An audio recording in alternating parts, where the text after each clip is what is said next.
قول نمبر 322 مردوں پر گریا کرنا۔ بسم اللہ الرحمن الرحیم۔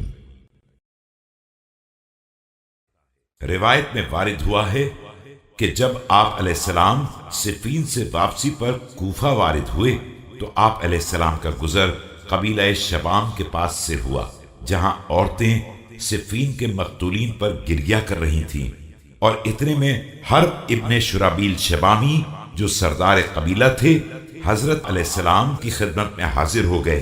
تو آپ علیہ السلام نے فرمایا کہ تمہاری عورتوں پر تمہارا بس نہیں چلتا ہے جو میں یہ آوازیں سن رہا ہوں، اور تم انہیں اس طرح کی فریاد سے منع کیوں نہیں کرتے ہو؟ یہ کہہ کر حضرت علیہ السلام آگے بڑھ گئے تو حرب بھی آپ علیہ السلام کی رکاب میں ساتھ ہو لیے۔